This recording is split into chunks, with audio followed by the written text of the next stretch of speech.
ابن عقیل نے وسیع پیمانے پر حمایت حاصل کی اور حسین رضی اللہ تعالیٰ عنہ کو صورتحال سے آگاہ کیا۔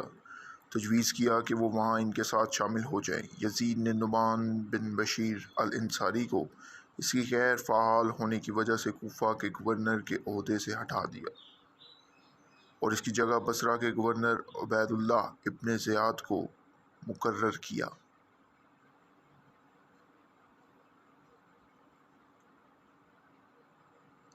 ابن زیاد کے دبانے اور سیاسی ہتھ کنڈوں کے نتیجے میں ابن عقیل کی پیروی ختم ہونے لگی اور وہ وقت سے پہلے بغاوت کا اعلان کرنے پر مجبور ہو گیا۔ اسے شکست ہوئی اور ابن عقیل مارا گیا۔ حضرت امام حسین رضی اللہ تعالیٰ عنہ نے عراق کے ایک اور چوکی قصبے بصرہ میں بھی ایک قاصد بھیجا تھا، لیکن قاصد کسی بھی پیروکار کو اپنی طرف متوجہ نہ کر سکا اور ناکام رہا اور اسے جلدی پکڑ لیا گیا اور پھانسی دے دی گئی۔ حضرت امام حسین کوفہ کے سیاسی حالات کی تبدیلی سے لاعلم تھے اور انہوں نے رخصت ہونے کا فیصلہ کیا۔ عبید اللہ ابن عباس اور عبید اللہ ابن زبیر نے مشورہ دیا کہ وہ عراق نہ جائیں، یا اگر وہ پرعزم ہیں تو عورتوں اور بچوں کو اپنے ساتھ مت لے جائیں۔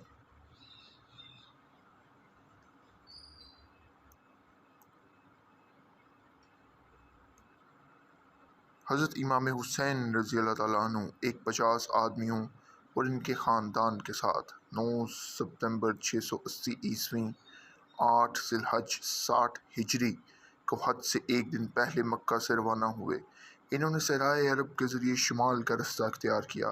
حضرت امام حسین رضی اللہ تعالیٰ عنہ کے چچا زاد بھائی عبداللہ ابن جعفر کے قائل کرنے پر گورنر مکہ عمرو ابن سعید نے اپنے بھائی اور ابن جعفر کو حضرت امام حسین رضی اللہ تعالیٰ عنہ کے پاس بھیجا تاکہ مکہ میں اس کی حفاظت کو یقینی بنایا جائے اور انہیں واپس لایا جائے۔ حضرت امام حسین رضی اللہ تعالیٰ عنہ واپسی سے انکار کرتے ہوئے فرمایا کہ حضرت محمد صلی اللہ علیہ وآلہ وسلم نے انہیں خواب میں آگے بڑھنے کا حکم دیا تھا، چاہے نتائج سے قطع نظر۔ ایک جگہ جسے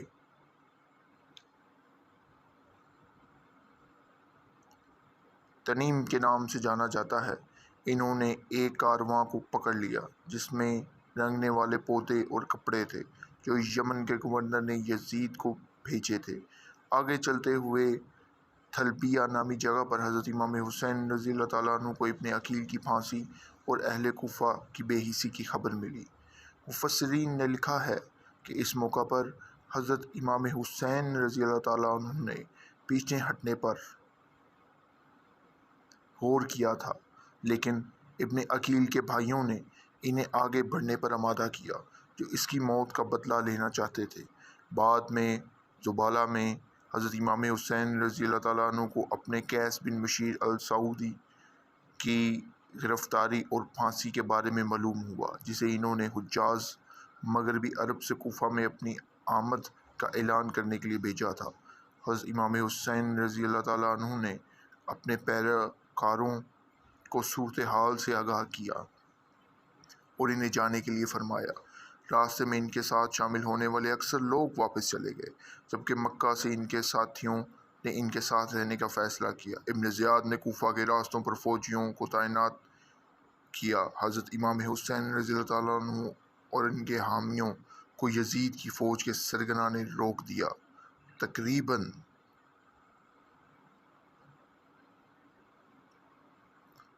1000 افراد کو حر ابن یزید التمیمی نے کوفہ کے جنوب میں قادسیہ کے قریب پہنچا دیا۔ حضرت امام حسین رضی اللہ تعالیٰ عنہ نے ان سے فرمایا، میں آپ کے پاس اس وقت تک نہیں آیا جب تک آپ کے خط میرے پاس نہیں لائے گئے، اور آپ کے قاصد میرے پاس آئے کہ ہمارے پاس آئیں، کیونکہ ہمارا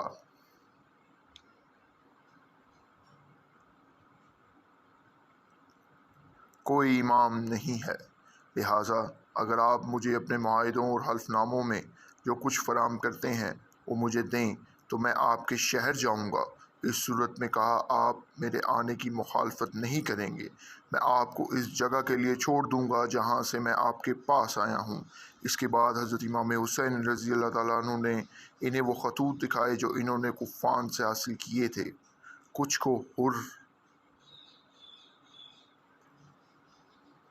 نے خطوط پر کسی بھی معلومات کی تردید کی اور اس بات کا اظہار کیا کہ حضرت امام حسین رضی اللہ تعالیٰ عنہ کو اس کے ساتھ ابن زیاد کے پاس جانا چاہیے، جو حضرت امام حسین نہیں کریں گے۔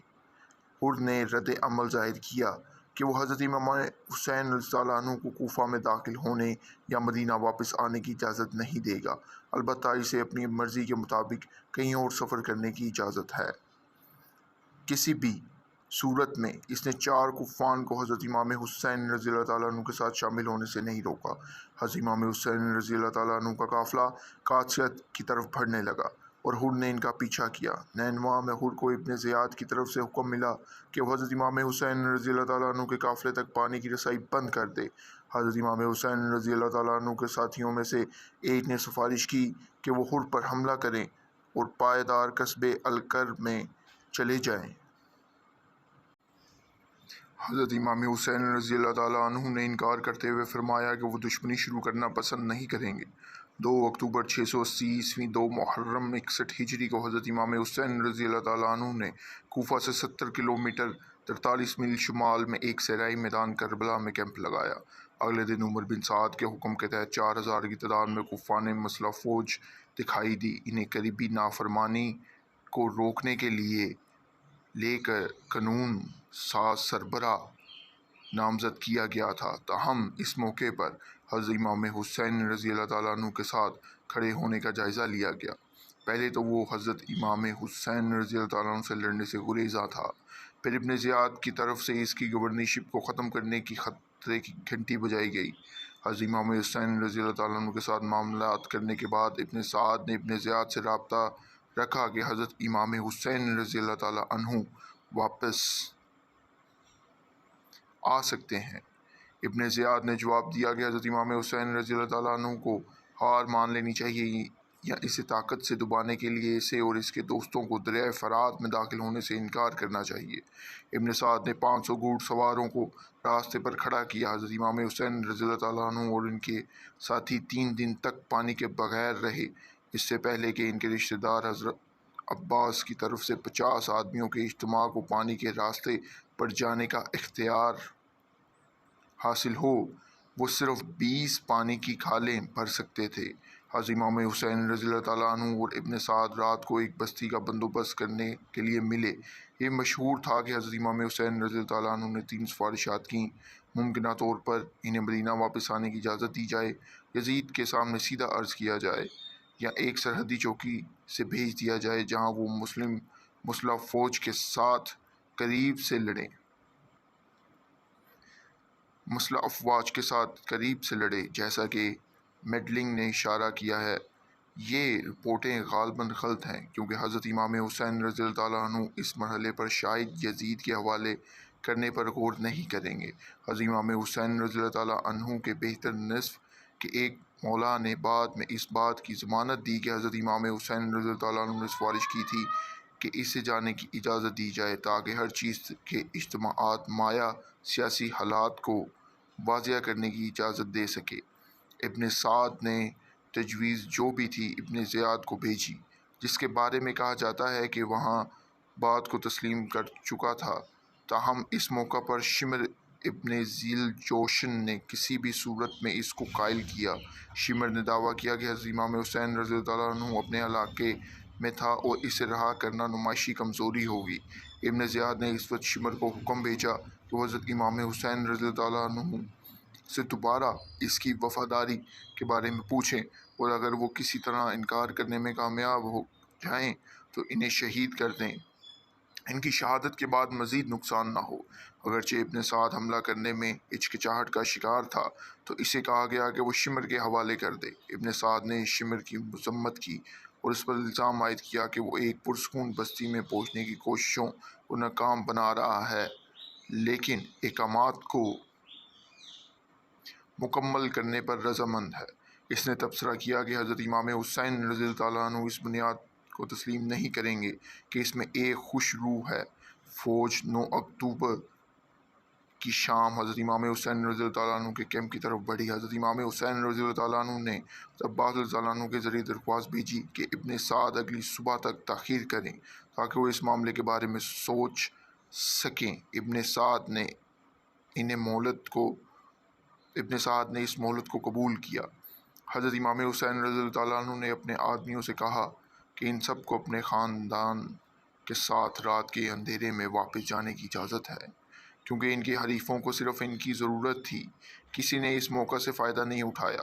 گارڈ پلان بنائے گئے تھے، خیمے اکٹھے کیے گئے جو ایک دوسرے سے جڑے ہوئے تھے، اور خیموں کے پیچھے ایک خندق کھودی گئی اور اسے لکڑیوں سے بھر دیا گیا۔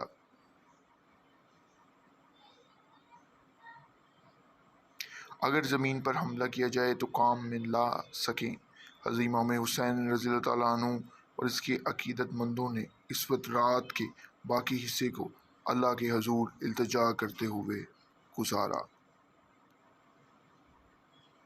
جزاک اللہ۔ لائک اینڈ سبسکرائب ضرور کیجیے گا۔ بقیہ پارٹ بھی جلد اپلوڈ ہوں گے۔ شکریہ۔